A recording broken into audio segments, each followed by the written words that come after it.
Now let's turn our focus to a pressing concern, the resurgence of ISIS, particularly its offshoot ISIS-K, which continues to carry out deadly attacks despite claims of its defeat. To discuss this critical issue, we have with us a highly respected voice in the field of defense and security, retired Major General Dhruv Katoch. He brings with him vast experience in sub-conventional conflict, having served in critical operations against terrorists and insurgents in Jammu and Kashmir, the Northeast and even Sri Lanka as part of the Indian peacekeeping force. A decorated officer, he has been awarded the Sena Medal for his leadership in active combat on the line of control. Post-retirement, he continues to contribute to national security discourse through his writings on defense, security and broader societal concerns. Hello, sir. Welcome to the show. Let me begin with a larger question on ISIS itself. In 2019, the group was declared defeated.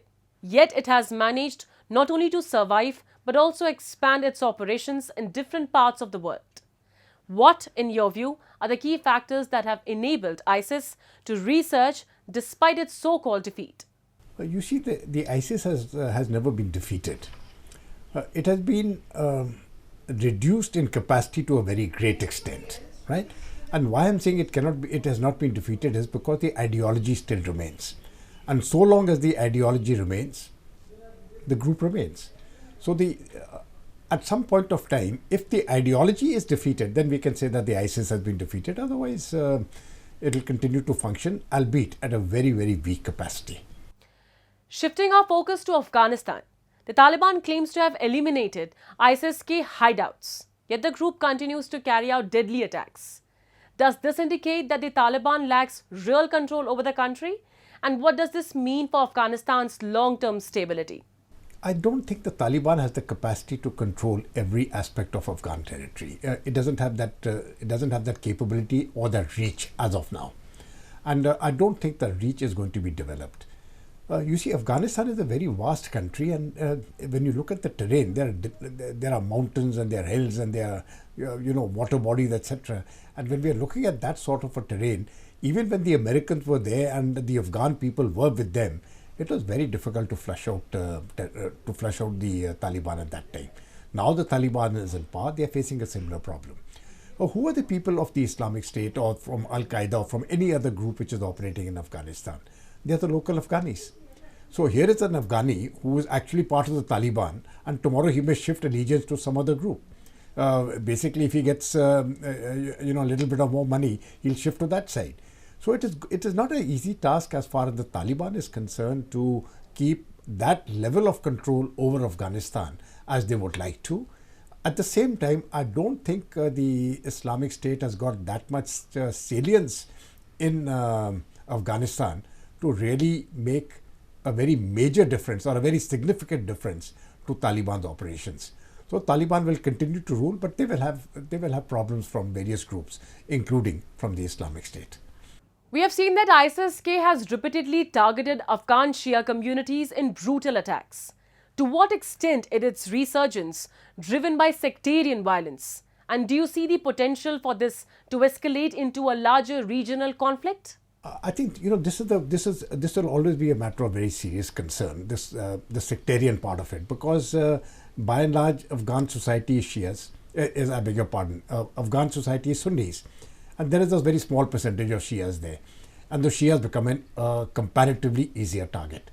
So if you're looking at within the Taliban, they've got a band of very loyal supporters. But even from amongst those supporters, there will be some who are anti-Shia. And to recruit such people to carry out attacks against the Shia community for the Islamic State or for the elements of, who form part of the IS ideology, who are staying in Pakistan in various hideouts, etc., is not difficult.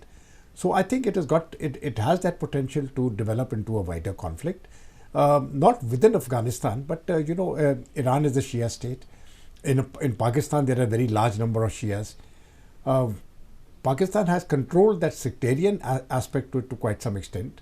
I think Afghanistan will also control it. But there will be some level of discord both in Afghanistan and in Pakistan as far as the Shia-Sunni rivalry is concerned. Beyond the region, ISIS-K's reach appears to be expanding. The group has reportedly plotted attacks in Europe and is actively recruiting from Central Asia.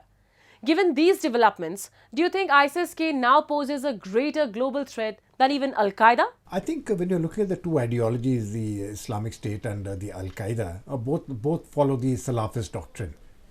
But the Islamic State is far more violent than the Al-Qaeda. And the Al-Qaeda has got a different methodology of functioning as far as how it wishes to achieve a global jihad. Now, the Islamic State is focused on actually forming a caliphate, whereas for the Al-Qaeda that is not such an important issue. When we are looking at the spread of the Islamic State in various parts of the world, within Russian territory there are about 5,000 of these Islamic State fighters. Even within Europe, in Britain, in France, we have got about a few hundred of them in each of these countries. So it has those cells or nuclear cells in each one of the in many of the European countries, in many of the Central Asian republics, and also in Russia. How this will be dealt with, I think the respective governments will deal with it. I am not, as of now, I don't think it is a very significant threat to either of those countries, either to Russia or to the UK or France or Germany or any of those countries. But I think there is always a risk that if the guard is let down, these people will be able to carry out an isolated attack.